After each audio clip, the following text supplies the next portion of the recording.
Okay, this is so cool. I love this.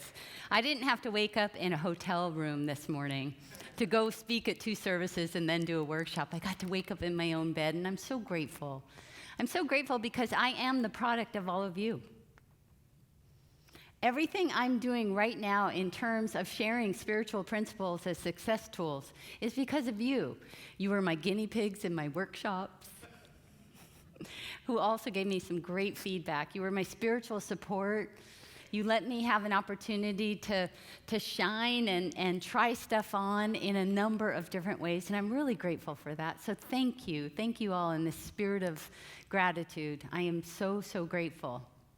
So with a show of hands, how many of you would like to have more money and financial freedom to be able to do whatever you want, whenever you want? Yeah? How many of you would like to have perfect health, where every cell in your body is filled with healed light? Yeah? Okay, great. Anybody want harmonious relationships with everybody they work with, their communities, their families, their friends? Yeah? Okay, great. Love it. Well, you're in the right place. And for those of you that didn't raise your hands, what I'd like you to do is during your meditation for the next 25 minutes, I'd really like you to hold us all in prayer, because we're going to have some fun today.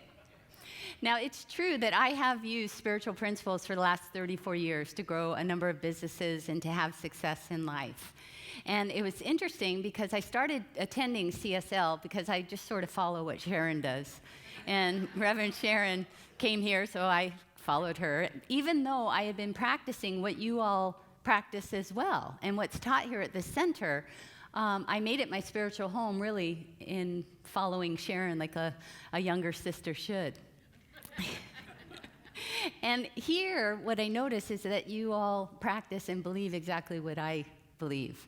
I was introduced to metaphysical practices by my mother 34 years ago. I graduated from high school, and my mother gave me a book called The Game of Life and How to Play It, published in 1925. And Dr. Reverend Kathy Ann used that as a book of the month recently. And I tell you, I have read that book and given it away hundreds of copies. And it really helped me to understand what we all know, which is that your words, thoughts, and emotions do affect what you are living, what your life is like today. And I love that. I love that. And as I was attending here, and this is where I'm spiritually fed, I am a big believer in tithing. And some of the senior leadership did ask me about the size of my tithing and said, "What are you doing?" I said, "Well, I'm doing what you guys taught me to do. Is that not right? Am I doing something wrong?" And they said, No, you're doing something different. There's something you're doing. And they asked me to describe what I use as a daily practice. And I have to tell you, I'm a self-proclaimed efficiency expert. I hate wasting time. I just hate it. And so what I did was take all of this wonderful stuff that we've been allowed to try on here at Center for Spiritual Living, and also in all of the books and teachings that I've been practicing for 34 years, and I created a very efficient daily practice. So I started to teach it several years ago at the request of an invitation of Reverend Sharon and Dr. Reverend Kathy Ann, and many of you and many of the attendees here at Center for Spiritual Living have been through those workshops, and I'm very grateful because you've helped me hone it so that I can travel around the country, and I've been coast to coast into Hawaii teaching these same principles. But one of the things that I love about Center for Spiritual Living, and the classes in particular that Dr. Reverend Kathy Ann teaches, is that it helps you to go deeper. And when you go deeper, what you find is your purpose. And my purpose right now is to elevate prosperity and freedom in the world. And that's not just our tribe, our spiritual tribe. That's the whole world. And I've had an opportunity, because of my success in business, to spread this message even further. So I'm very grateful for that, and I'm grateful for your support. So my topic today, is partnering with your chief spiritual officer for success and freedom. You're probably wondering, what in the world is a chief spiritual officer, right? Well, a chief spiritual officer for me is that characteristic of spirit that guides me and directs me, gives me advice to achieve my goals and to keep me safe.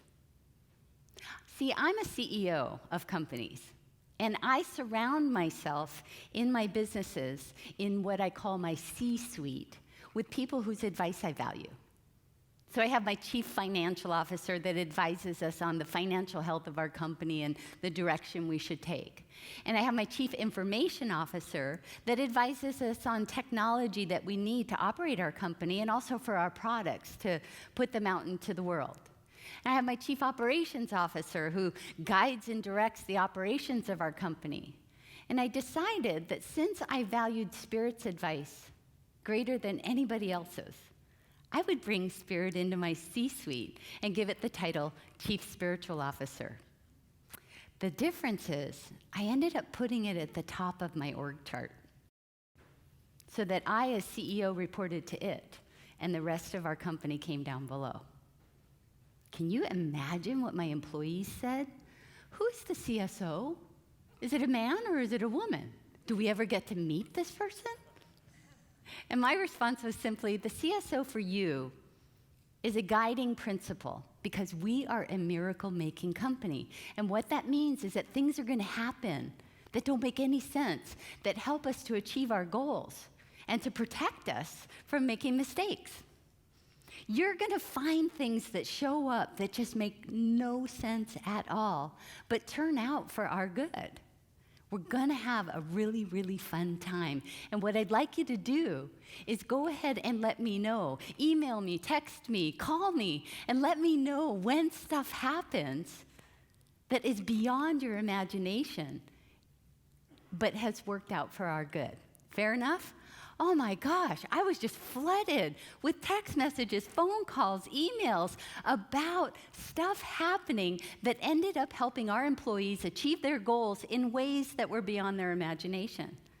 We were having miracles happen so often that it became sort of a game. And we had a catchphrase that said, oh, in our company, miracles are typicals. Miracles are typicals. It's just wonderful.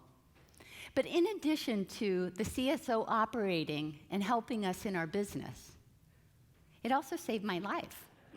So as I'm there sitting in her office with my legs crossed at her computer, she noticed this little dark spot on the outside of my right leg. And she asked me what that was. Well, you heard in the introduction that I'm from Hawaii, and I'm fair, and I have a lot of freckles. So I told her, it's a freckle. It's really teeny. It's a freckle. She said she didn't feel that it was a freckle. Anybody ever have a feeling in your gut that's trying to tell you something? Yeah? Okay, so she said she didn't feel that it was a freckle.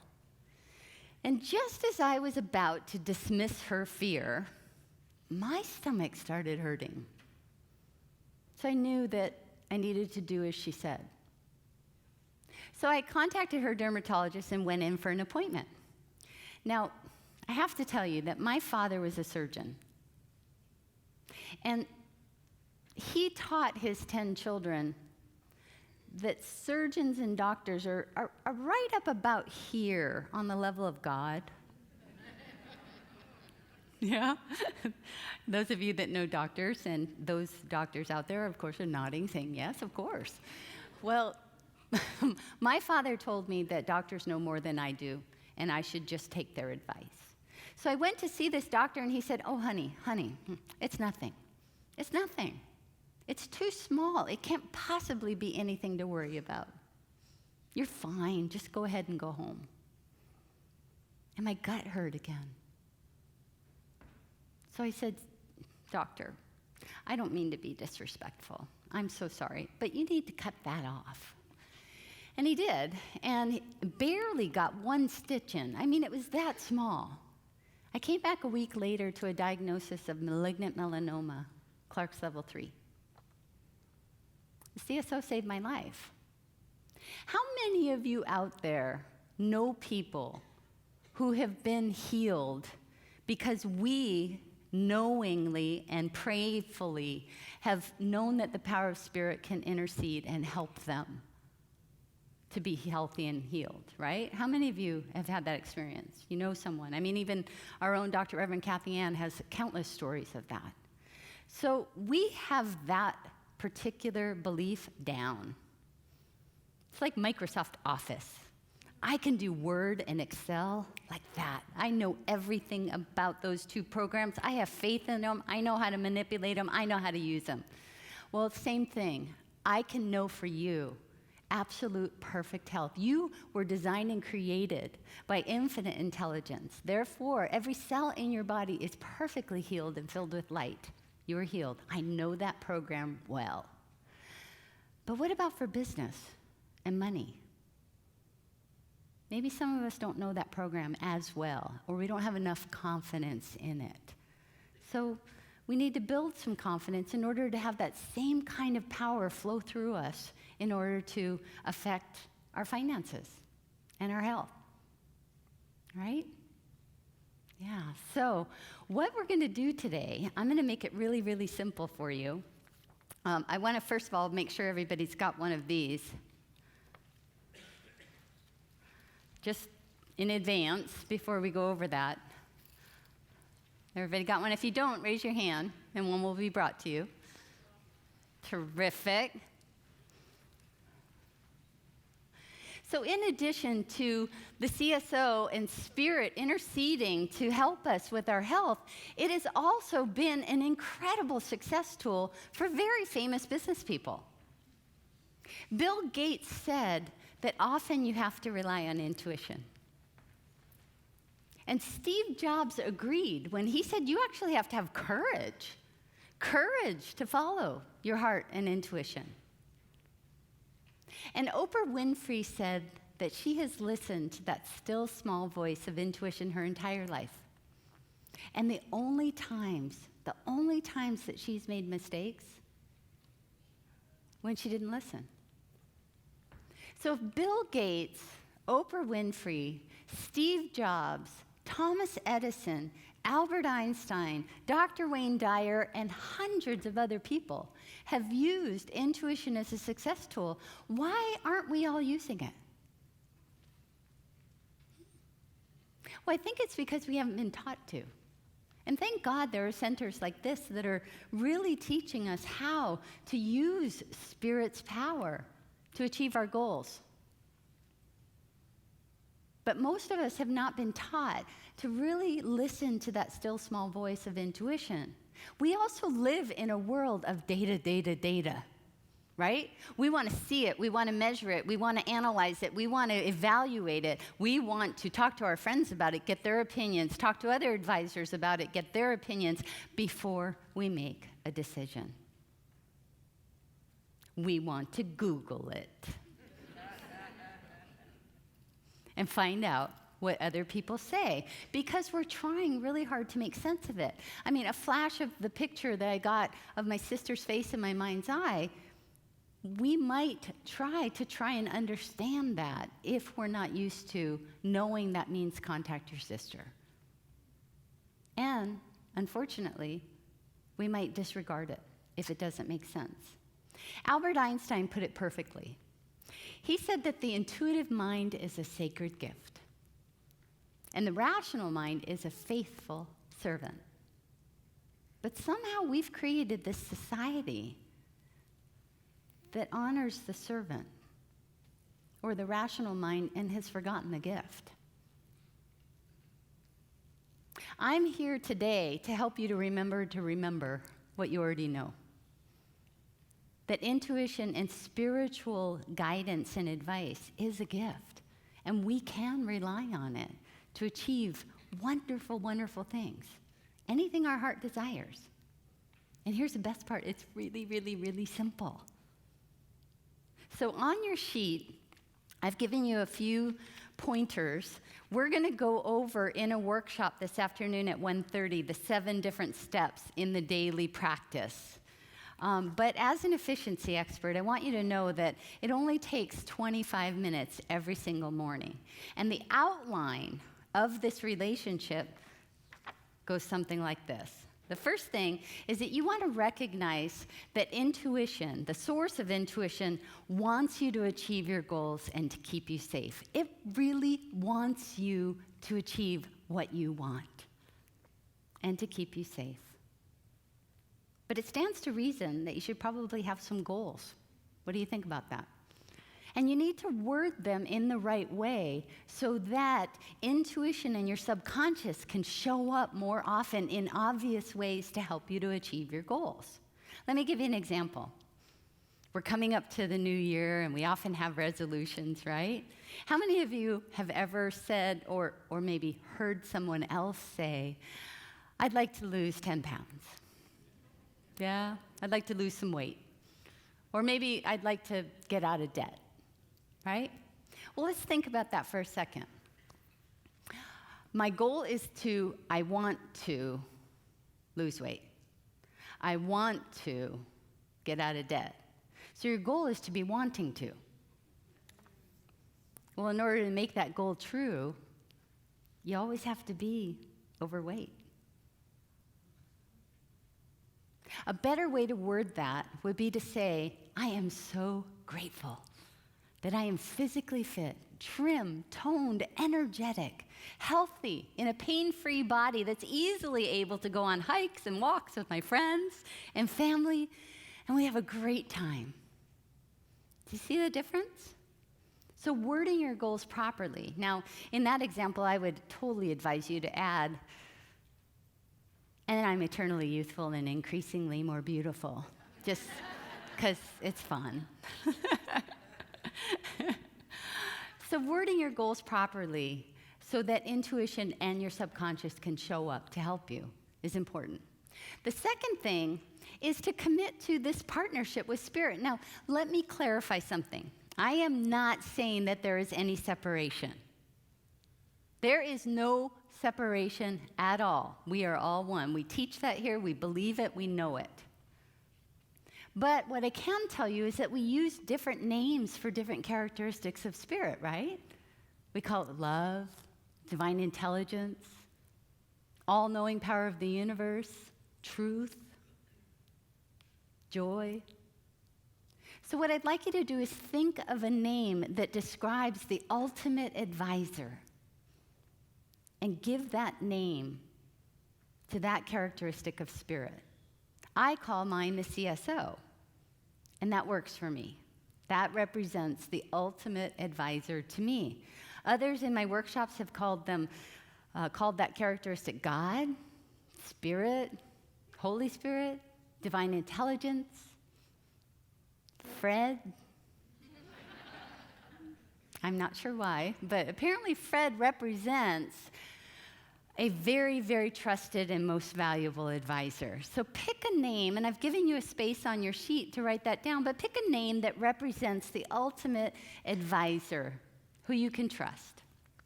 All right? Now, there are clear roles and responsibilities in this partnership.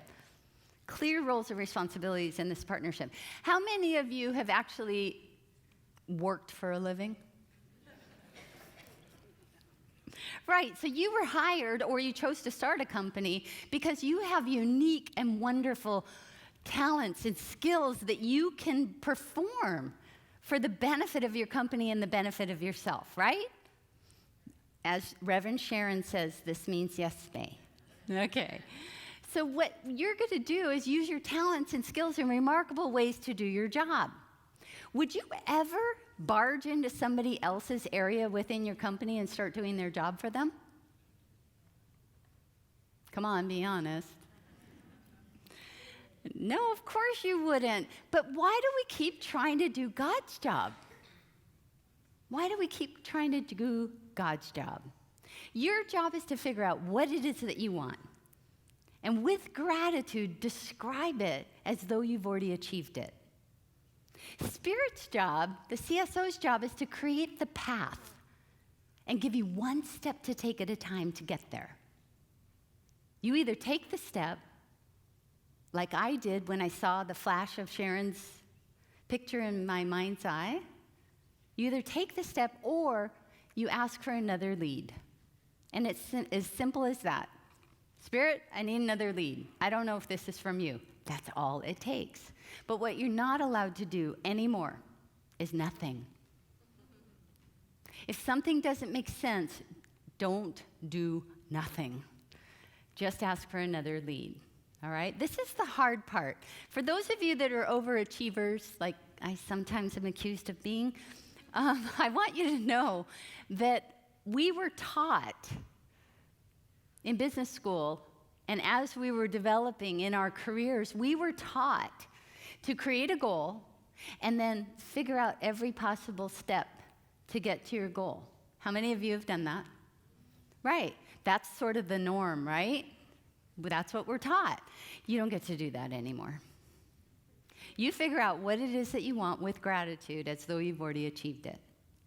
Spirit creates the path and gives you one step at a time. And here's the cool part. Spirit's way is always better than yours. Let me give you an example. I travel about 150,000 miles a year domestic. So I have my routine down. I fly into a city, I get my rent-a-car, get my bags, go to my hotel, drop off my bags, and then I get back in the car to go to the closest grocery store to get water and protein shakes and my other supplies for my stay, right? So I have that down. I fly into Cleveland, and as I'm sitting in the car, getting ready to go to the grocery store that I know that's just 5 minutes away, I get this really strong thought of a grocery store that's 15 minutes away. So as Albert Einstein says, here comes the rational mind. May, it's 9 o'clock at night. Honey, your appointment is tomorrow morning at 8 o'clock. That's 5 o'clock Seattle time. You're going to be too tired. Why would you drive 10 extra minutes each way in order to go to the grocery store when you know that there's one just 5 minutes away? Sound familiar? Right? So instead, in this practice, you just sort of figuratively stomp your foot and say, no, Spirit, if this is from you, CSO, if this message is from you, give me another lead. Well, then my intuitive mind starts showing up. Well, maybe it won't be a wasted drive. Maybe everything will be on sale. And it's 6 o'clock in Seattle. You're not tired. You can't go to bed anyway. I mean, what's the harm in making the drive? There could be something great there for you. Just go ahead and make the drive. So I did. Now, my goal that I had been writing down every single day in my CSO meeting, every morning, included goals in every area of my life, in my work and my life and my business. And one of my goals was to have a minimum increase of $400,000 in revenue to our company in a particular period of time. So I drive to this grocery store, and as I'm walking in, who should be walking out at exactly the same time? But a potential customer that I had met 6 months before at a trade show, who represented a lot of new business, who was not returning any of my phone calls for an appointment. Hi, I'm so happy to see you. How are you? And we strike up this conversation, and I'm then invited during my visit in Cleveland to come and make a presentation to their group. I'm happy to report it led to another one, and eventually we got a contract worth over $500,000. Okay, so now I understand how the sacred texts that we read, including the Bible, the Torah, the Quran, all sorts of different sacred texts, have these stories about miracles. Red Seas parting, water coming out of rocks, food coming down from the sky, driving to a grocery store and receiving a $500,000 contract. Right? God's way is always better. I would not have planned that going to a grocery store at 9 o'clock at night would end up allowing me to achieve a goal like that. God's way is always better. Your job, again, figure out what you want. Be grateful for it in advance every single day. Follow the practice every single day. Spirit's job is to create the path and give you one step to take at a time to get there.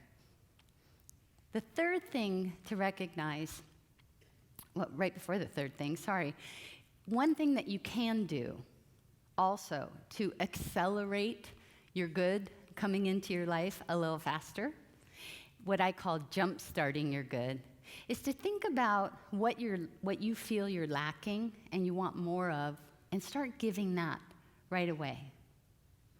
If you feel that you're lacking appreciation, think of somebody you can contact every single day and just tell them how much you appreciate them.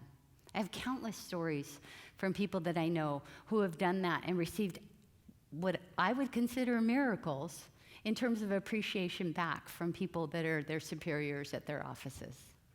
If you feel that you're lacking time, find one person that's as busy as you are, and offer to run an errand for them or take their dog for a walk. Give them 20 minutes. I can guarantee you when I do that, I can be in the car and have to be somewhere that I know is 20 minutes away and I've got 10 minutes to get there, and somehow, miraculously, I arrive on time. It's uncanny. And if you want more money, same is true. Start giving it. I know we're in the middle of a campaign or just completing a campaign right now. And I had a friend of mine that was in a workshop that I taught. And he was telling me that he would love very much to give to his center. This was in another state. And he said that he just couldn't. He didn't have any money left over after paying all of his bills every month. There's just nothing left. How can he give when he doesn't have anything to give? So I asked him if he would consider leaving the how of how to get money up to Spirit. And all he would need to do is create the goal.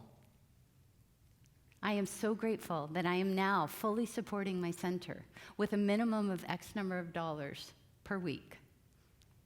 And it easily comes to me. What if? So he decided to do that, and he gave right away. Gave $5 as his commitment, his covenant. And he ended up having some interesting things happen. He made a commitment to give right away and to give unexpected income so that he could build up his confidence in this law of giving and receiving. And in doing so, what he was able to do was find about $50 that, on the ground, all sorts of different places. He found money in his pocket, and he was able to collect $50 that first week and give $5. The next week, he goes on a walk with his dog the same route every single day. But his dog pulls him off onto a different trail. And as he's on this trail with his dog, he finds a roll of money with a rubber band around it, amounting to $320. He waited there an hour in case somebody came back for it, but nobody came, so he thanked God, and he gave $32.50 the next week. He did this for several weeks in a row until he realized that Spirit was supplying money in order to get him closer to achieving his goal of giving. So he then decided to start giving on his after-tax income plus unexpected income. And within a couple of months of that time, he got a 20% raise unexpectedly at work. You can't outgive God. And if you want to receive more into your life, you might try and jumpstart your good by committing to having a goal of giving to your center. So the third and final thing to keep in mind in this 3-step process is that you need to be meeting with your CSO every single day. You have to build up a level of trust and relationship with your CSO so that you can recognize when it's trying to give you directions to achieve your goals. And the best way to do that is to spend time every single morning. Every single morning. Set aside time. In my last company, all of my employees knew, don't contact May during this time in the morning because she's meeting with the CSO. Okay, so you need to do that. You're going to have to build up that relationship. And the best way to do that is in the morning to start your day, keeping your goals at the forefront of your thoughts. This is Goal Attainment 101. Keep your goals at the forefront of your thoughts every single day so that you can notice more possibilities of intuition and your subconscious showing up to help you. All right, so in closing, what I'd like to do is have us all read this prayer together, because our spiritual leader, our founder, Ernest Holmes, had something to say about spiritual partnership. And I think you should all read this with me together. So let's go. I know that I am in partnership with the infinite. I identify myself with this partnership, knowing that it always leads to success. I accept that the action of infinite intelligence is back of everything. It is always manifesting itself, and it now does so through the thought pattern of success I am establishing for myself. Conditions and situations about me now start to correspond to my new ideas about them. The invisible presence and power indwelling and surrounding me, which is forever making manifest my thought, now creates for me the success with which I've identified my thought. May you be blessed. May you be prospered. May you be healthy and safe and happy. May all that you desire or require in this life be yours. And as Emma Curtis Hopkins said, there is good for you, and you ought to have it. And I will add that you should have it now. Thank you.